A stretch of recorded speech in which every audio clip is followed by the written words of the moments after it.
Et pour mieux aborder, mesdames et messieurs, notre débat principal pour aujourd'hui, on a toujours le plaisir d'accueillir au bout du fil Madame Manal Mourad, qui est égyptologue et guide touristique. Bonjour. Bonjour, comment allez-vous Yara? Ça va bien, merci. Et vous? Oui, très bien. Bonne année à tout le monde. Merci. Alors, cette découverte, c'est une découverte de la tombe d'un médecin royal. Ah oui, à Saqqara, c'est incroyable. Oui. Toutes les bonnes nouvelles. Quelle est l'importance du médecin royal? C'est un haut fonctionnaire et puis qui a pratiqué quand même la médecine 4000 ans avant Jésus-Christ et qui a pu quand même s'occuper du palais royal, de la santé du roi, etc. Ça c'est un. Et puis sa tombe aussi dévoile beaucoup de couleurs magnifiques qui ont pu subsister depuis cette époque-là, et puis beaucoup d'informations aussi. Mais malheureusement, la momie n'était pas trouvée, beaucoup de petites choses n'étaient pas trouvées, excusez-moi, mais on a quand même un mobilier funéraire qui est pas mal. Alors, Madame Manel, on commence l'année 2025 avec une nouvelle découverte qui semble être importante. Alors, durant l'année 2024 aussi, on a vu beaucoup plein de découvertes archéologiques.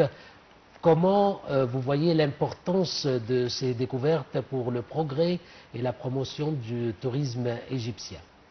Oui, chaque fois, vous voyez, Chérif, qu'il y a une découverte, tout d'abord, on parle de l'Égypte. Donc, ça médiatise sans faire exprès notre pays. Ça, c'est un. Deux, aussi, ça dévoile beaucoup de vérités sur l'histoire.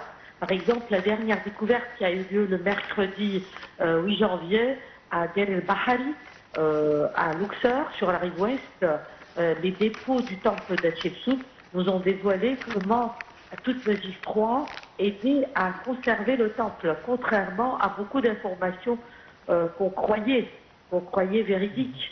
Donc, chaque fois que vous avez une découverte épigraphique, ça dévoile des informations, ça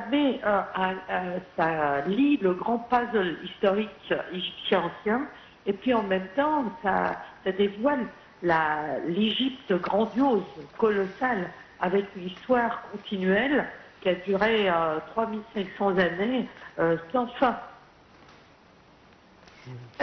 Pour les découvertes qui ont eu lieu à Saqqara durant l'année 2024 et cette dernière découverte aussi, elles ont une importance très spéciale. Pourquoi?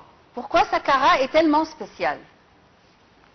Parce que c'est une nécropole. Tout d'abord, c'est une nécropole grandiose qui a reçu une des premières pyramides au monde. C'est la première pyramide à degrés, construite par le génie Imhotep, 2800 avant Jésus-Christ. Le roi Djesser l'avait choisie comme nécropole.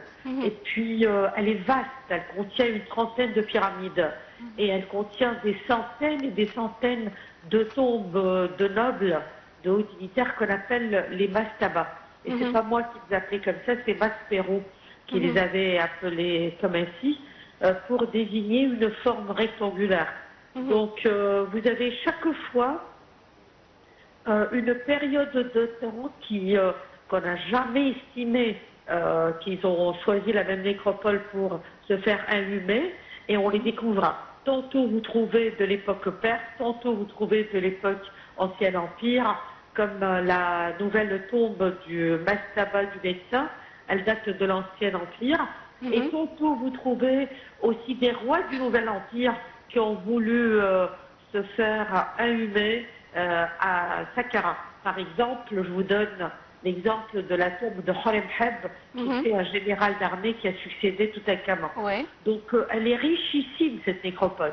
Quelque part, c'est comme si c'est une grande place historique, parce que chaque fois, ils ont voulu mettre les rois de l'Égypte et les hauts dignitaires leur tombe là-bas.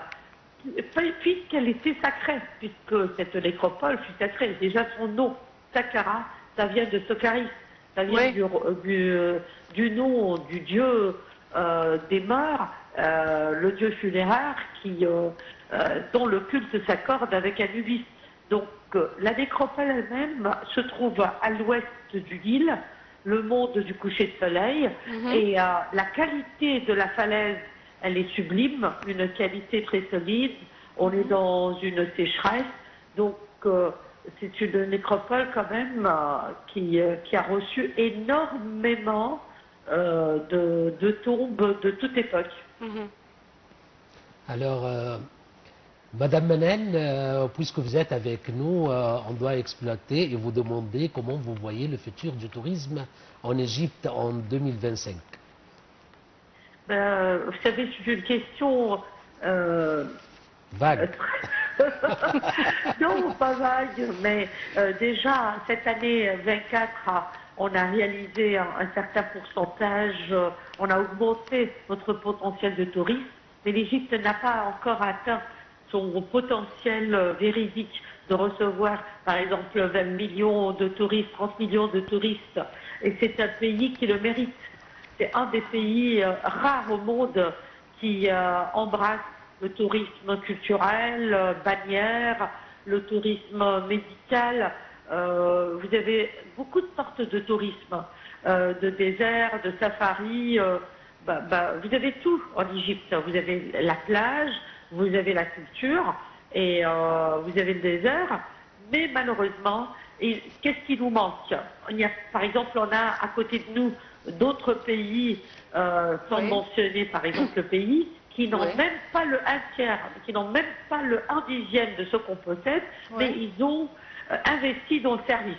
Tout ce qui nous manque, c'est le service, c'est-à-dire d'augmenter notre potentiel, les gens qualifiés pour le service, mais même notre infrastructure, elle est bonne, c'est-à-dire on a une bonne infrastructure hôtelière, on a une très bonne un très bon domaine industriel de tourisme, mais après le Covid, beaucoup de gens qualifiés sont partis.